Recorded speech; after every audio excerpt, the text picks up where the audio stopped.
Bonjour, aujourd'hui nous sommes à Eguisheim. On va à la rencontre du domaine Grus, 17 hectares, 3 grands crus. On y va!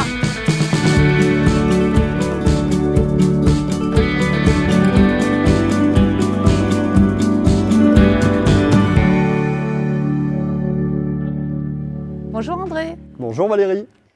Merci de nous accueillir chez vous. Et je souhaiterais aujourd'hui qu'on parle de votre Pinot Gris qui s'appelle Casse-Noisette. Et peut-être le mieux, c'est d'en parler dans vos vignes. On y va? Avec grand plaisir.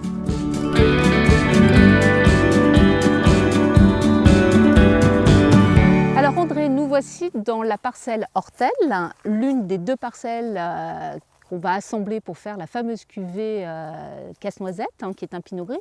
L'autre parcelle, c'est plutôt sur le Haut-Rhin. Moi, je me pose déjà la question. Pourquoi Casse-Noisette? C'est une relation avec le ballet? Casse-Noisette, ça n'a rien à voir avec Tchaïkovski. Je m'en doutais, mais je pose quand même la question. C'est un petit clin d'œil à cette cuvée qui est un petit peu hors des sentiers battus. Un petit clin d'œil aussi à mon grand-père. Et les deux parcelles ont en commun d'avoir un terroir calcaire-gréseux, mais une altitude différente, une exposition différente. C'est ça, en fait, pour l'élaboration de ce vin, on est allé chercher deux parcelles complémentaires.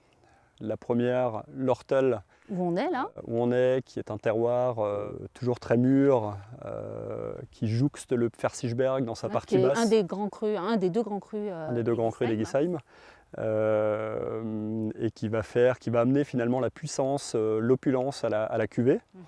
Et puis le Haut-Rhin, plus en altitude, presque 100 mètres plus haut, qui va mûrir plus tard. Donc la trame, plutôt acide. C'est ça. Mais la vraie particularité, c'est plutôt un élevage vraiment différent de ce qu'on peut retrouver en Alsace. Ouais. Moi j'ai étudié et puis j'ai passé un petit peu de temps en Bourgogne, une région que j'aime beaucoup pour des grands vins blancs. Pour ces deux couleurs.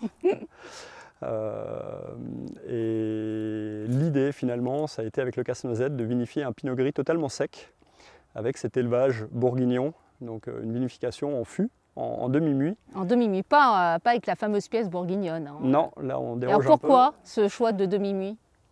Le demi-muit marque moins le boisé du vin. C'est un boisé modéré, oui. On cherchait à préserver le fruité aussi du Pinot Gris. Oui, vous voulez vraiment conserver l'identité Alsace. Il faut qu'on reste en Alsace. Bah oui, bien tout sûr. Petit pied dans la Bourgogne, mais un style quand même résolument encore alsacien. On en a déjà appris beaucoup sur cette cuvée Casse-Noisette, ce fameux Pinot Gris. Moi, je propose maintenant qu'on aille le goûter. Le mieux, c'est de faire un petit pique-nique. Je vous propose d'y aller. On y va.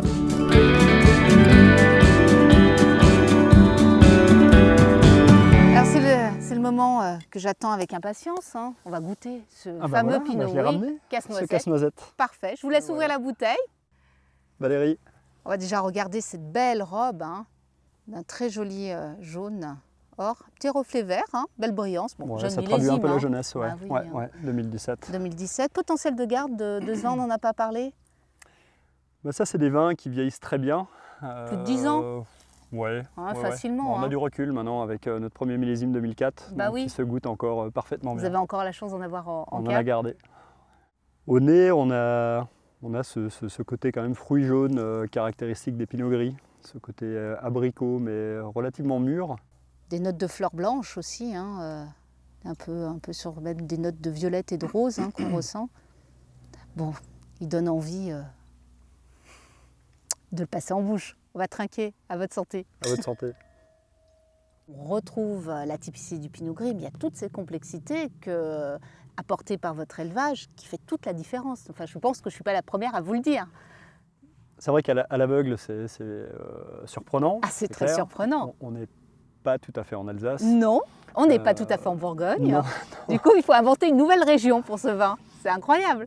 C'est un vin qui a sa personnalité à lui, et qui se défend bien dans notre gamme de Pinot Gris alsacien.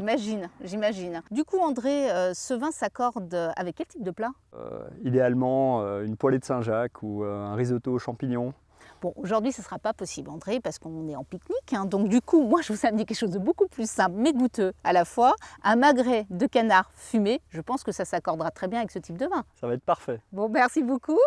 Et nous, on se dit à vos verres et à jeudi prochain.